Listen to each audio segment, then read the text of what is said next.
ناظرین، کلندر اس شخص کو کہتے ہیں جو کہ دنیا سے مکمل طور پر دور ہو اور اسے دنیا کی کوئی پرواہ نہ ہو۔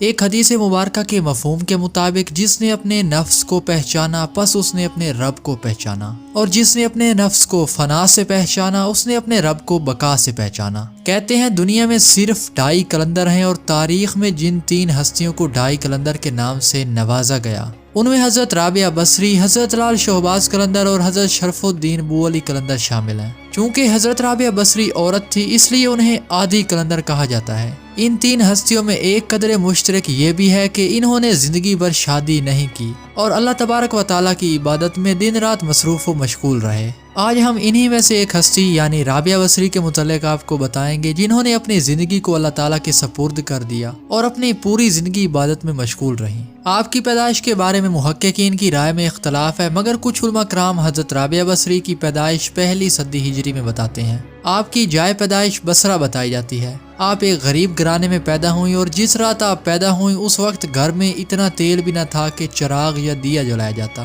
آپ کی والدہ محترمہ نے اپنے شوہر سے کہا کہ آپ ہمسائے سے تھوڑا سا تیل لے آئیں تاکہ گھر میں کچھ اجالا کیا جا سکے۔ آپ کے والد ہمسائے کے دروازے پر صرف ہاتھ رکھ کر واپس آ گئے اور اپنی بیوی سے کہا کہ ہمسائے نے دروازہ نہیں کھولا۔ آپ کے والد غریب ضرور تھے مگر ایک خوددار انسان تھے اور کسی کے سامنے ہاتھ پھیلانا اچھا نہیں سمجھتے تھے۔ اسی پریشانی میں انہیں اونگ آ گئی تو خواب میں حضور اکرم صلی اللہ علیہ وسلم کا دیدار ہوا۔ نبی کریم صلی اللہ علیہ وسلم نے تسلی دی اور فرمایا کہ تیری بچی بہت مقبولیت حاصل کرے گی اور اس کی شفاعت سے میری امت کے 70,000 افراد بخش دیے جائیں گے۔ تم ایسا کرو کہ بصرہ کے حاکم کے پاس جاؤ اور اسے کہنا کہ تم روزانہ 1000 مرتبہ مجھ پر درود شریف کا نذرانہ پیش کرتے تھے، لیکن تم نے جمعۃ المبارک کو ناغہ کیا، لہٰذا بطور کفارہ 400 دینار ادا کرو۔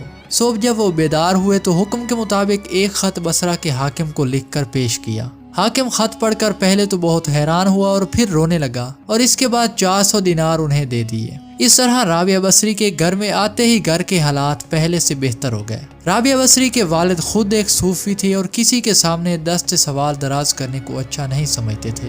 آپ اور آپ کی ماں بھی بڑی عبادت گزار تھیں، لہٰذا آپ کہہ سکتے ہیں کہ رابعہ بصری کی پیدائش ایک عام گھرانے میں نہیں ہوئی۔ رابعہ بصری اپنی چھوٹی عمر میں بھی اپنے والد کے ساتھ نماز فجر ادا کرتی۔ رابعہ بصری عام بچیوں کی طرح چیزوں کی فرمائش نہ کرتی اور جو کچھ مل جاتا صبر و شکر کے ساتھ لے لیتی۔ 5 سال تک آپ کا بچپن اپنے ماں باپ کے سائے میں گزرا اور صرف 5 سال کی عمر میں ہی آپ کے والد کا انتقال ہو گیا اور اس کے فوراً بعد آپ کی والدہ کا بھی انتقال ہو گیا۔ والدین کی وفات پر آپ اور آپ کی بہنیں بالکل ہی بے یار و مددگار ہو گئیں اور اس چھوٹے سے خاندان پر اچانک قیامت ٹوٹ پڑی۔ ابھی گزشتہ زخم تازہ تھے اور بصرہ میں شدید قسم کا قحط پڑ گیا۔ شہر میں کھانے پینے کی اشیاء کی قلت ہو گئی اور کہتے ہیں کہ اسی دوران ایک ظالم شخص نے ننھی رابعہ بصری کو زبردستی پکڑ لیا اور بصرہ کے ایک دولت مند تاجر کو فروخت کر دیا اور اس تاجر نے رابعہ بصری کو کنیز کے طور پر اپنے گھر میں رکھا۔ یہ تاجر گھر کے تمام کام اسی ننھی بچی سے لینے لگا۔ حضرت رابعہ بصری سارا دن کام کاج میں مصروف رہتی، رات کو تھکن سے چور ہو جاتی مگر آپ نے کبھی اف تک نہ کی۔ آپ کی عمر مبارک تقریباً 12 سال ہو چکی تھی۔ نوعمر ہونے کے باوجود آپ انتہائی مشقت اور ذمہ داری کے ساتھ اپنا کام کرتی اور اپنے مالک کو کسی قسم کی شکایت کا موقع نہ دیتی تھی۔ جیسے جیسے آپ کی عمر بڑھتی جا رہی تھی آپ کے ذوق عبادت میں اضافہ ہوتا جا رہا تھا۔ گھر کے کام کاج کرنے کے بعد آپ ساری رات عبادت میں مشغول رہتے ہیں۔ ایک رات اتفاق سے رابعہ بصری کا مالک بیدار ہو گیا۔ اس نے گھر کا کچھ عجیب منظر دیکھا کیونکہ گھر میں موجود سب چراغ بجھا دیے گئے تھے مگر پھر بھی سارا گھر بقیہ نور تھا۔ وہ حیرانی کے ساتھ ادھر ادھر دیکھتا ہوا ایک علیحدہ کوٹھڑی میں پہنچا۔ اس نے دیکھا کہ رابعہ بصری عبادت میں مشغول تھیں اور ایک نور آپ کے سرہانے پر روشن تھا اور آپ یہ دعا فرما رہی تھیں کہ خداوند میں اگر کسی دوسرے کی غلام نہ ہوتی تو ایک لمحہ بھی تیری عبادت سے غافل نہ ہوتی، لیکن تو نے مجھے غیر کا محکوم بنا رکھا ہے اس لیے خدمت میں دیر ہو جاتی ہے۔ یہ الفاظ اور دعا سن کر آقا حیران ہو گئے اور دل ہی دل میں تائب بھی ہوا کہ آئندہ ایسی برگزیدہ اور نیک ہستی سے کوئی خدمت نہ لوں گا بلکہ خود ان کی خدمت کروں گا۔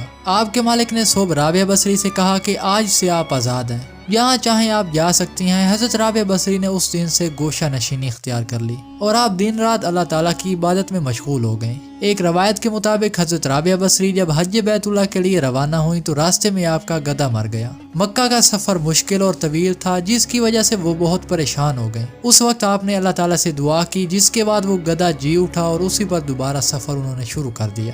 حضرت رابعہ بصری خانہ کعبہ میں زیارت کی غرض سے جا رہی تھیں کہ لوگوں نے دیکھا کہ خانہ کعبہ اچانک سے اپنی جگہ سے غائب ہو گیا۔ اس وقت آپ خانہ کعبہ سے دور تھیں کہ خانہ کعبہ نے خود جا کر رابعہ بصری کا استقبال کیا۔ حضرت رابعہ بصری وہ ہستی ہیں کہ اپنے دور کے ایک بڑے ولی خواجہ حسن بصری ان کو اپنا استاد مانتے ہیں، اور یہی وجہ تھی کہ آپ مشکل سے مشکل معاملات میں بھی حضرت رابعہ بصری سے مدد طلب کرتے تھے۔ حضرت رابعہ بصری کی تعریف و توصیف اور کرامات کے ذکر سے یوں تو تاریخ بھری پڑی ہے، لیکن آپ کے بارے میں صرف یہی جملہ کافی ہے کہ آپ ان ہستیوں میں سے ہیں جن کو اللہ تعالیٰ نے خاص اپنی عبادت کے لیے تخلیق کیا تھا۔ ناظرین، ہم امید کرتے ہیں آپ کو ہماری آج کی یہ ویڈیو پسند آئی ہوگی۔ ویڈیو کو اپنے دوستوں کے ساتھ بھی شیئر کریں تاکہ آپ کے دوست بھی اسلامی معلومات سے مستفید ہو سکیں۔ آج کی اس ویڈیو میں ہم آپ سے رخصت چاہیں گے۔ اپنا گرد و نواح دوستوں رشتہ داروں کا ڈھیر سارا خیال رکھیے۔ اللہ حافظ۔